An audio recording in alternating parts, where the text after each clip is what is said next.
Et salut, aujourd'hui on se retrouve pour une nouvelle vidéo et c'est pour la présentation du Wild Flower Folk de Christine Caron. J'ai eu la chance de l'avoir à 17 euros, je l'ai commandé sur Amazon US parce qu'il n'était pas disponible encore sur Amazon France et il était d'occasion. Donc avec les frais de port et les frais de douane, en fait je l'ai payé 17 euros. Et si vous souhaitez le commander, il est en fait à 20 euros, plus les frais de port et frais de douane qui sont à 11 euros. Donc on va dire, ça vous revient à 30-31 euros dans ces environs-là. Donc moi, je suis très très contente de l'avoir eu à ce prix-là. Alors j'ai eu de la chance parce qu'ils l'ont emballé seulement dans un plastique, il n'y avait aucune protection. Et j'ai vraiment eu de la chance parce qu'il n'a pas été abîmé. Donc bon, là, il a un tout petit peu corné, mais c'est vraiment très très léger. Et franchement, je suis très contente de l'avoir. Je n'ai aucun livre de Christine Caron. C'est mon tout premier livre et franchement, il est magnifique. Alors, je vais faire un petit tour avec vous. Il y a déjà des présentations sur YouTube. Donc, si des fois vous n'auriez pas vu les présentations encore, ben on va faire un petit tour et je vais tester avec vous le papier. Donc, le papier est pas très épais. Mais je pense que c'est quand même du bon papier, mais à tester. Après, il est pas super super épais.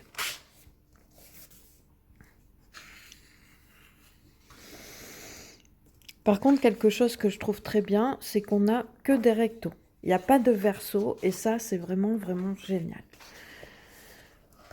Alors, j'aime beaucoup son trait, mais c'est vrai que je m'étais jamais aventurée à prendre un de ses livres, d'autant plus que je pensais que c'était des livres style papier Amazon. Et, euh, et c'est en le voyant sur la chaîne de Crafty Dragon qui disait que voilà, c'était pas du papier Amazon. Je me suis dit, allez, je vais tenter de le prendre. Et vraiment, je suis très très contente de l'avoir. Alors, il y a des illustrations qu'on a déjà vues, hein. Celle-ci, on l'avait vue. Et moi qui fais pas beaucoup de portraits, bah franchement, je trouve que ça, c'est vraiment un bon compromis. Étant donné qu'il y a un léger grayscale, c'est vraiment léger, hein, mais ça aide vraiment beaucoup à faire les portraits, à placer les ombres et les lumières. Ça aide. Après, c'est sûr que voilà, vous n'allez pas... il faut quand même réussir à bien les placer, mais ça aide vraiment beaucoup.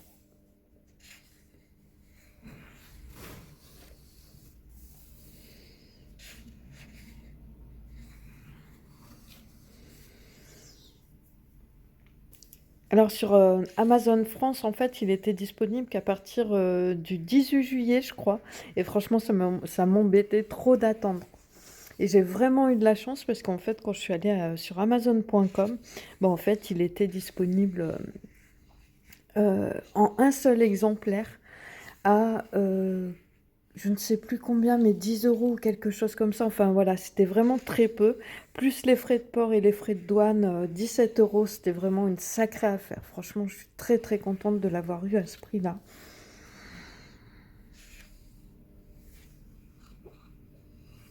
Et elle a vraiment un trait particulier. J'aime énormément cette gaine-là avec le husky. Magnifique. Celle-ci aussi est magnifique.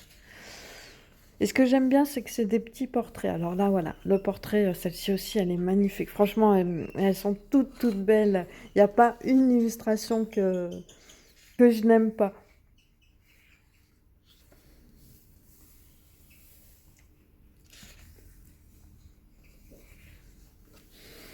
Oui, je disais, comme c'est des tout petits portraits, ben, ça, je trouve ça vraiment sympa.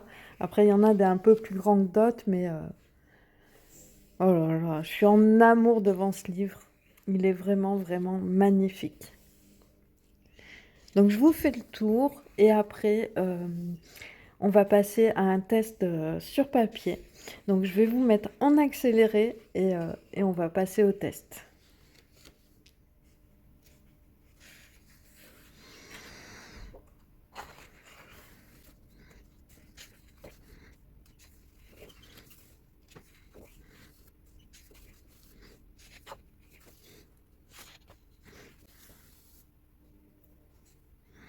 Et vraiment, ce que je trouve bien, c'est qu'il y a vraiment tous les univers, quoi. Il y a des univers aquatiques, il y a des côtés très nature, euh, des choses très magiques, avec des animaux.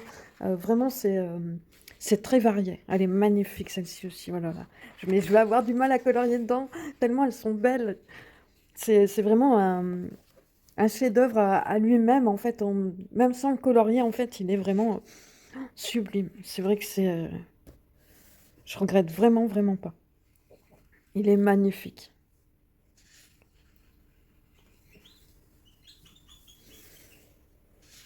Oh là là, mais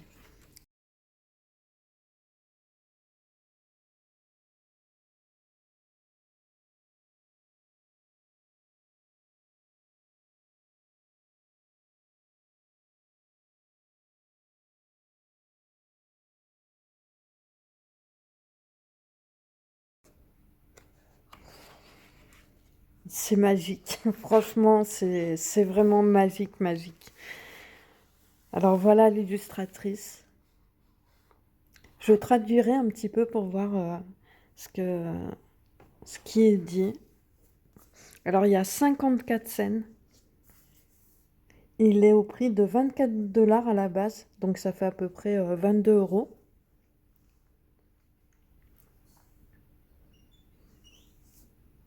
Même les mises en couleur de Christine Caron.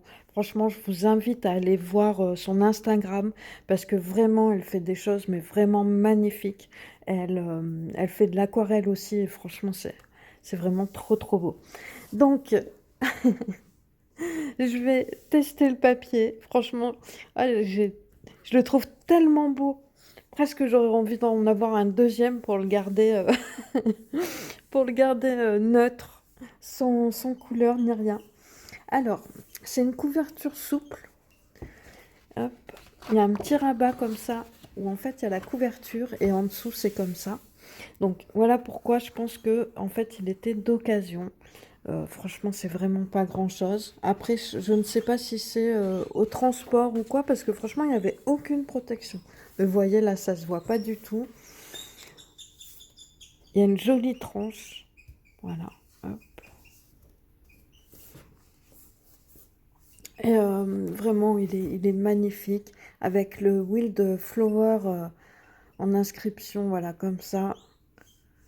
C'est magnifique. Mais vous voyez, comme je disais, la mise en couleur, là, mais elle est magnifique, franchement. C'est une tuerie. Donc, on va tester le papier. Et je vais donc choisir une illustration pour ça. Ça va être dur, hein, parce que franchement, elles sont toutes, toutes belles.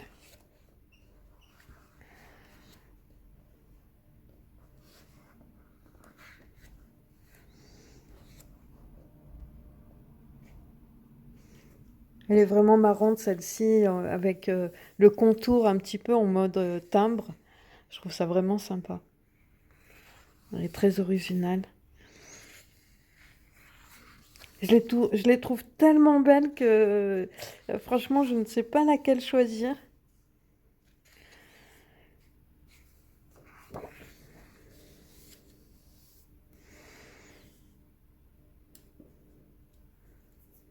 Alors, je vais peut-être prendre celle-ci parce que malgré que je la trouve très jolie, mais c'est pas une de mes illustrations préférées. J'ai un petit peu de mal avec les personnages avec des très gros yeux comme ça. Franchement, je la trouve très belle. Vraiment, elle réussit à me faire apprécier ce genre de personnage. Mais comme c'est pas celle que je préfère, je vais avoir moins de mal à aller dedans. Donc, hop, je commence le test par les luminances. Donc pour ça, j'ai utilisé l'ocre brûlé 50%, 876, l'ocre brûlé 10%, 872, le rouge Herculaneum 0,68, l'ocre de Naples 821 et le blanc rosé 581. Donc vraiment, au niveau des luminances, j'aimais pas trop le, comment dire, la sensation sur, sur le papier. En fait, j'avais l'impression que ça crissait un petit peu, je sais pas comment dire, c'est quand même assez difficile de donner une sensation. Mais oui, j'avais l'impression que ça crissait un petit peu. Alors franchement, il y a quand même un très beau résultat avec les luminances. On peut faire énormément de couches. Donc déjà, les luminances, on peut faire pas mal de couches avec. Mais là, le papier ne nous freine pas en fait dans la réalisation et dans le fait de faire plusieurs couches. Je suis ensuite passée au, au polychromos. Donc je ne savais pas trop comment faire. Alors ce que j'ai fait, c'est que j'ai utilisé pour chaque partie de peau des crayons différents. Donc pour les polychromos, j'ai pris hop, le blanc, le 101, le beige rouge, le 132, le cinnamon 189, le crème 102 et le sanguine 188. Donc au niveau des polychromos, une bonne sensation sur le papier. C'est vraiment un papier très très lisse, hein, donc voilà, il faut s'attendre à ça. Mais il y a quand même une bonne sensation. On a un peu plus limité au niveau des couches, mais franchement, on fait quand même pas mal de couches et j'ai bien aimé le résultat aussi. Ensuite, je suis passée au Prismacolor. Donc pour les Prismacolor, j'ai pris le blanc, j'ai pris le pêche clair qui est le PC 927, j'ai pris le pêche qui est le PC 939, le crème, le PC 914 et le nectar qui est le PC 1092.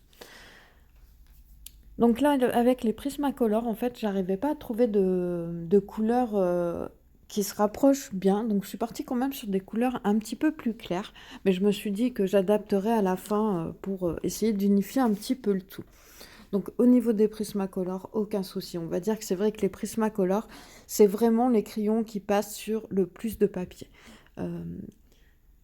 La plupart du temps, voilà, on n'a pas de problème avec les Prismacolor. Ça arrive sur certains papiers, mais c'est quand même assez rare comparé aux autres crayons. Donc vous allez voir que j'ai réalisé vraiment une couleur beaucoup plus claire. Un peu plus tard, je testerai l'aquarelle dessus. Pour l'instant, je voulais tester les 3 gammes de crayons artistes que j'ai en crayon sec. Enfin, je veux dire qui ne sont pas aquarellables. Donc, je voulais déjà tester cela. Donc, ma préférence, pour le rendu, je dirais les luminances. Mais c'est vrai que la première couche n'est pas très agréable. On a presque l'impression que les luminances sont un petit peu secs. Alors que voilà, ça reste quand même des crayons assez tendres, même si voilà, ils valent pas les Prismacolor, ça c'est sûr. Mais au niveau du rendu, je dirais les luminances. Après, au niveau de la sensation, bah, ça serait les Prismacolor. Je ferai une deuxième partie pour tester le matériel aquarellable. Je voulais que la vidéo soit pas trop longue. J'espère que ce petit test vous aura plu. Et puis moi, je vous dis à très bientôt. Ciao!